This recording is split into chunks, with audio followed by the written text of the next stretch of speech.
salah seorang di antara kalian meninggal, ditampakkan tempat duduknya setiap pagi dan petang. Kalau dia termasuk penduduk sorga, ditampakkan sorga padanya. Kalau dia termasuk penduduk neraka, ditampakkan neraka padanya. Dan dikatakan itulah tempat dudukmu yang Allah akan tempatkan kau pada hari kiamat. Na'udzubillah.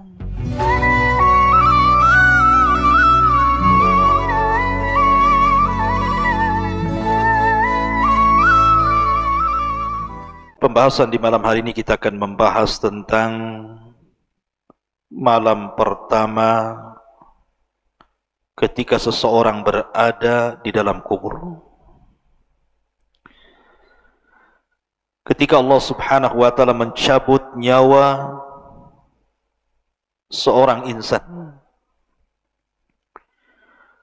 kemudian ruhnya diangkat ke langit. Bagi ruh orang yang beriman, maka pintu-pintu langit akan dibuka kepada mereka. Dan Allah Subhanahu wa taala akan katakan kepada dia, kembalikan ruhnya ke dalam jasadnya dan angkatlah catatannya ke tempat yang paling tinggi. Tapi kalau seandainya dia seorang kafir, munafik, jangankan lagi pintu langit kedua, ketiga sampai ketujuh, langit pertama pun tidak akan dibuka kepada orang kafir itu.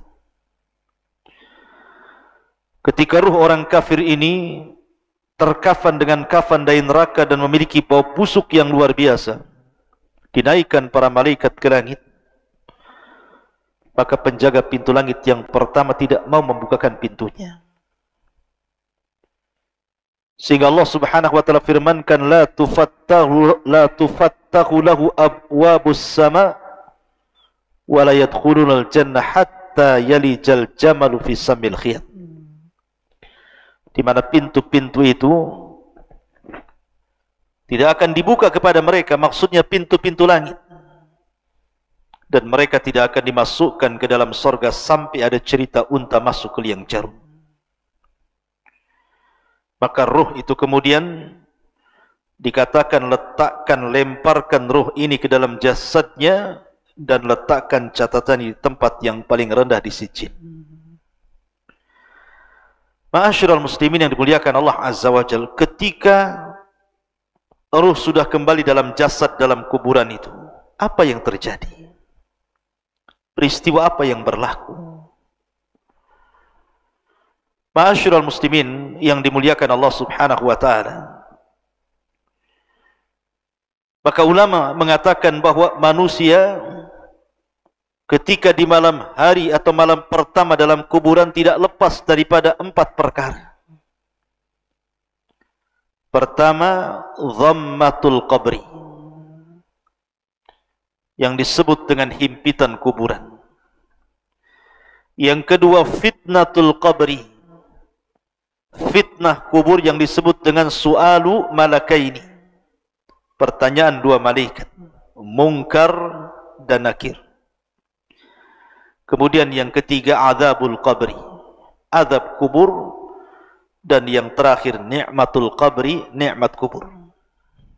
Baru orang ini apakah kemudian dilapangkan kuburnya atau disempitkan kuburnya, tergantung kemana arahnya, kepada azab kubur ataukah nikmat kubur. Ma'asyiral muslimin yang dimuliakan Allah Subhanahu wa taala, setiap manusia, apakah Anda mukmin ataukah Anda kafir, maka setiap manusia yang dimasukkan ke dalam kuburan pasti akan mendapatkan himpitan yang disebut dengan dhammatul qabri, himpatan kuburan. Saya, Anda, siapapun, bahkan orang mulia sekalipun, mereka tetap akan mendapatkan himpitan kuburan, kecuali para nabi, terutama nabi kita yang mulia alaihi salatu wassalam, karena dia maksum. Perhatikan sebuah hadis ketika Nabi SAW menghadiri kematian Sa'ad ibn Mu'adz. yang saat kematiannya, kata Nabi SAW, turun para malaikat sebanyak 70.000 malaikat yang tidak pernah turun sebelumnya untuk menyaksikan kematian Sa'ad ibn Mu'adh ini. Bahkan arsy Allah Subhanahu wa taala tergoncang karena kematiannya. Ya wajar karena Sa'ad pemimpin Aus, pelopor dakwah bagi kabilahnya. Bahkan juga dia termasuk para pemimpin dari Bani Quraidah. Dan dia pula yang menyebabkan banyak orang-orang Ansar masuk Islam. Makanya wajar kematiannya menggetarkan arsy Allah Subhanahu wa taala. Akan tapi apa yang terjadi?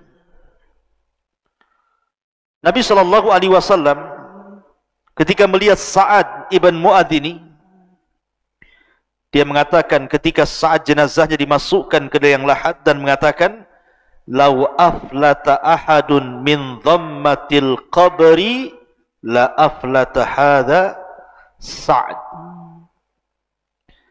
Kalau seandainya ada orang yang terbebas dari himpitan kuburan,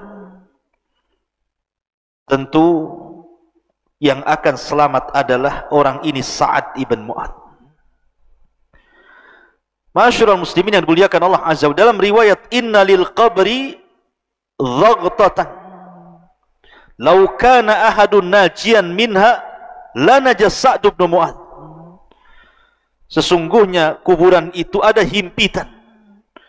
Kalau seseorang kemudian selamat dari himpitan itu, tentulah Sa'ad ibn Mu'adh lebih berhak untuk selamat dari himpitan, karena dia orang yang mulia, memiliki kedudukan yang luar biasa di dalam Islam. Bahkan bayi yang belum berdosa sekalipun, kata Nabi SAW, kalau seandainya ada orang selamat dari himpitan kubur, tentu bayi inilah yang harusnya diselamatkan karena belum melakukan dosa apapun. Ma'asyiral muslimin yang dimuliakan Allah Subhanahu wa taala, tentu Anda harus bedakan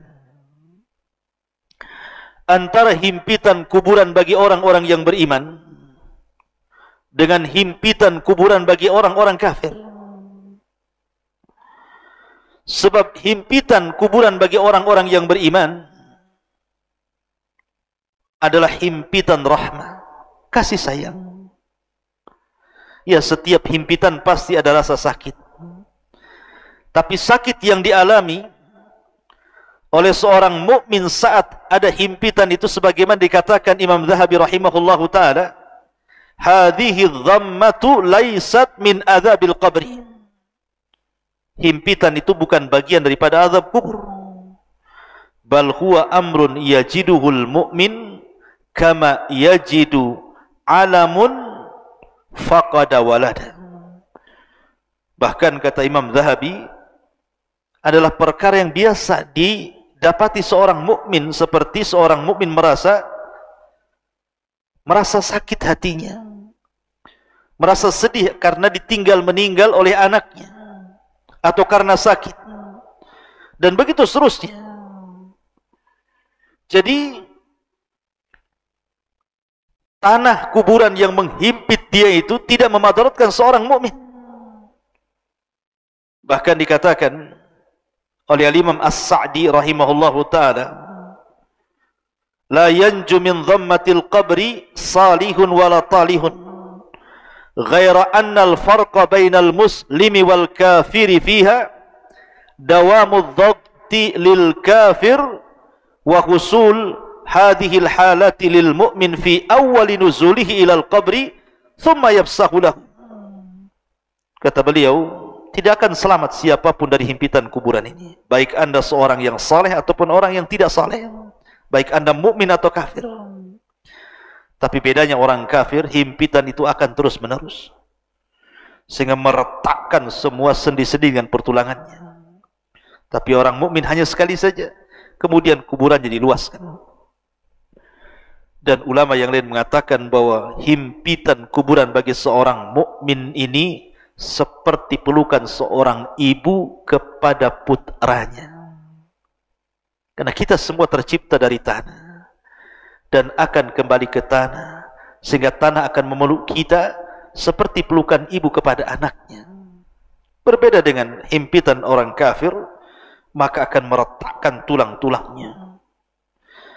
Ma'asyiral muslimin yang dimuliakan Allah Subhanahu wa taala, inilah kejadian pertama ketika Anda masuk kuburan. Ketika ruh disatukan oleh Allah Azza wa Jalla, ruh dan jasad, maka kuburan akan menyempit, dan orang-orang fasik, ahli maksiat, para pelaku dosa besar, maka mereka akan diretakkan tulang-tulangnya. Mereka akan menjerit kesakitan. Mereka akan melolong-lolong, meminta pertolongan. Tapi siapa yang bisa mendengar ucapannya? Manusia tidak ada yang bisa mendengar ucapan orang-orang yang dikubur kecuali binatang. Karena kalau seandainya manusia bisa mendengarkan lolongan orang-orang yang dikubur, tentu mereka akan merasa takut.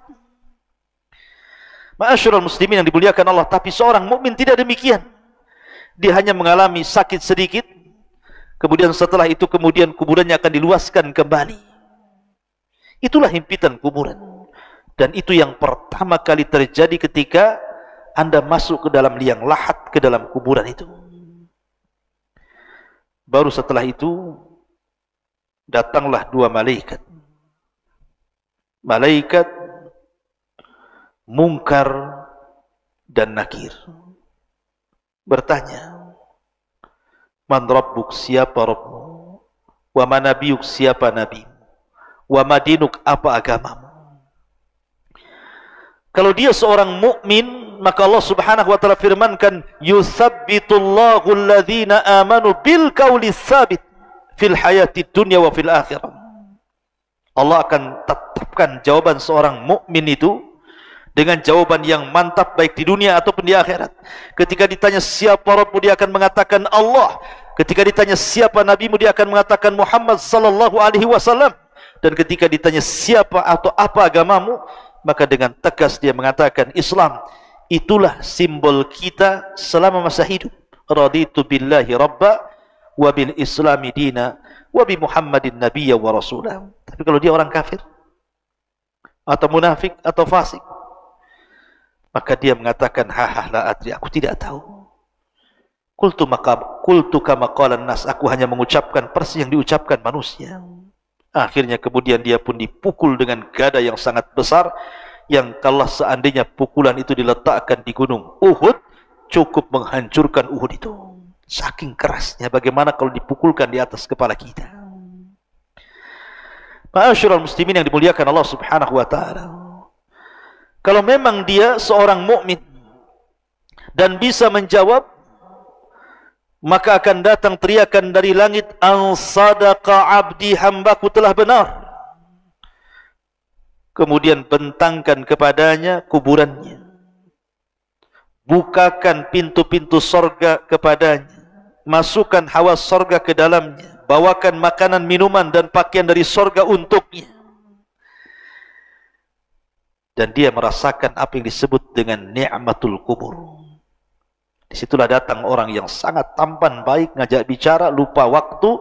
Tiba-tiba kiamat sudah akan dibangkitkan. Dia mengatakan, Ya Rabb, aqimis sa'ah, ya Rabb, segerakan bangkitkan kiamat, supaya aku bisa kembali kepada harta dan keluargaku.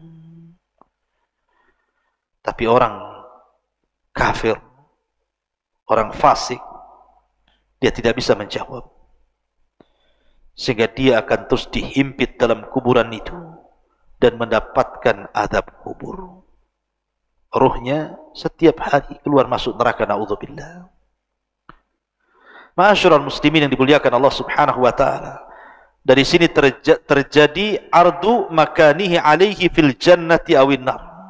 Kalau orang sudah ditentukan, yang satu mendapatkan nikmat kubur, yang satu mendapatkan azab kubur, maka akan ditampakkan kepadanya gambaran-gambaran tempat duduk dia di mana, di sorgakah dia, di nerakakah dia. Makanya kenapa Nabi SAW mengatakan, Inna ahadakum idza mata uridu alaihi maq'aduhu bil ghadati wal ashi, in kana min ahlil jannah fa min ahlil jannah, wa in kana min ahli nar fa min ahli nar, fa yuqalu hadza maq'aduka hatta yab'atsaka Allahu yaumal qiyamah. apabila salah seorang di antara kalian meninggal, ditampakkan tempat duduknya setiap pagi dan petang. Kalau dia termasuk penduduk sorga, ditampakkan sorga padanya. Kalau dia termasuk penduduk neraka, ditampakkan neraka padanya. Dan dikatakan itulah tempat dudukmu yang Allah akan tempatkan kau pada hari kiamat. Na'udzubillah. Ma'asyiral muslimin yang dimuliakan Allah subhanahu wa ta'ala, kita hanya bisa berdoa kepada Allah subhanahu wa ta'ala, semoga kita diselamatkan daripada fitnah kubur, diselamatkan daripada azab kubur. Makanya kita disuruh berdoa sebelum salat dari beberapa fitnah. Salah satunya adalah fitnah kubur. Karena fitnah kubur ini bisa saja raudun min riyadil jannah atau hufrun min hufarin nar. Bisa sebuah taman yang akan mengantarkan Anda ke surga, atau mungkin lubang yang bisa akan menjerumuskan Anda ke dalam neraka. Iyadzan billah. Mudah-mudahan ada manfaatnya. Kita berlindung kepada Allah Azza wa Jalla dari fitnah kubur dan azab kubur. Subhanakallah bihamdika asyhadu an la ilaha illa anta astaghfiruka wa atubu ilaik. Allahu ta'ala. Assalamualaikum warahmatullahi wabarakatuh.